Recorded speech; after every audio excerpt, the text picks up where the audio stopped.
Bonjour à tous, dans cette vidéo on va donc apprendre à résoudre graphiquement une équation ou bien une équation.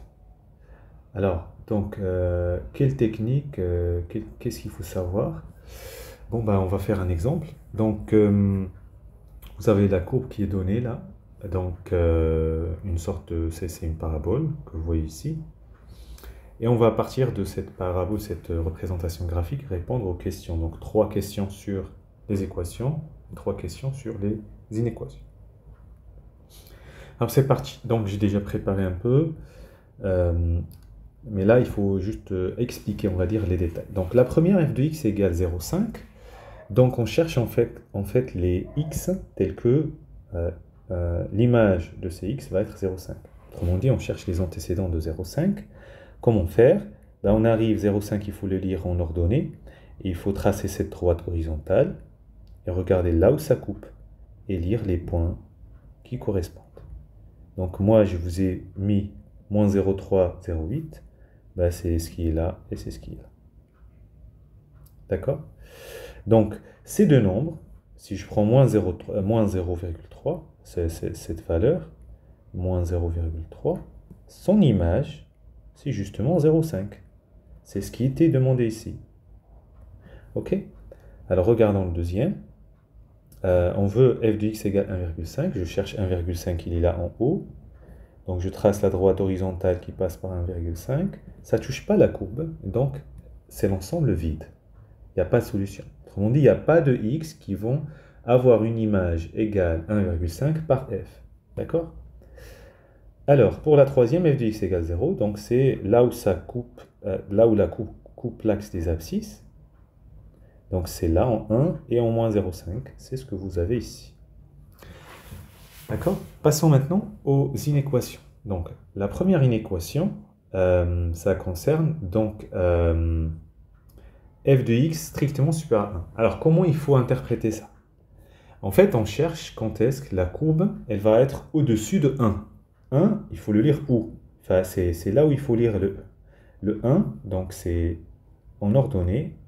Alors, je l'ai mis dans le coin. Je vais y arriver. Voilà. Donc, quand est-ce que la courbe est au-dessus de cette droite rouge? Il faut enlever les points où elle touche, donc ces deux points. Donc, la solution, vous voyez que la courbe, elle est là, au-dessus, donc c'est de là à là. Mais il ne faut pas inclure 0 et 0,5 parce qu'en ces deux points, la courbe et la droite se croisent en fait. D'accord? C'est pour ça que vous avez la solution. C'est un intervalle ouvert, 0 et 0,5, puisque ici, c'était demandé strictement supérieur à 1. Alors, passons maintenant à f de x inférieur ou égal à moins 0,5. Alors, je cherche moins 0,5, il est là, en bas. Et donc, je trace la droite qui passe par moins 0,5. Et je regarde, j'observe, j'analyse. Je veux f de x inférieur. Donc, la courbe en dessous. Donc, vous allez être d'accord. Là, la courbe elle est en dessous. Donc, les x, ça va être de moins 1 à la valeur en abscisse de ce point. Disons que moins 0,65. De moins 1 à là. Et puis après, elle est au-dessus. Donc non, c'est pas ce qu'on veut. Puis elle passe en dessous, ici. Donc il faut prendre l'abscisse correspondant de ce point. Donc ça va être 1,15 par exemple. Et donc, ou bien 1,15. Et puis jusqu'à 1,5. Voilà, c'est pour ça que j'ai écrit. Et donc, puisqu'il y a un saut de moins 1, donc les solutions vont se trouver. Donc, moins ici, moins 1, moins 0,5, et puis de 1, 1,5. Et donc, il y a un saut entre les deux intervalles, on va remplacer par union. Donc, c'est moins 1, moins 0,75, union 1,15 et 1,5. Alors là, les crochets sont tous fermés parce que c'est inférieur ou égal. Alors, on finit avec la dernière, donc f de x strictement supérieur à 0. Et donc, il faut regarder là où la courbe elle est au-dessus de l'axe des abscisses. Donc, je vous rappelle, là où ça touche, c'est là où ça fait 0. Là, ça vaut 0, là, ça vaut 0. Nous, on veut strictement supérieur à 0.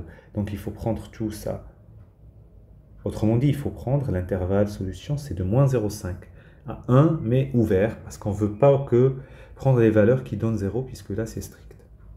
Voilà, donc c'était tout pour cette vidéo. Bon courage.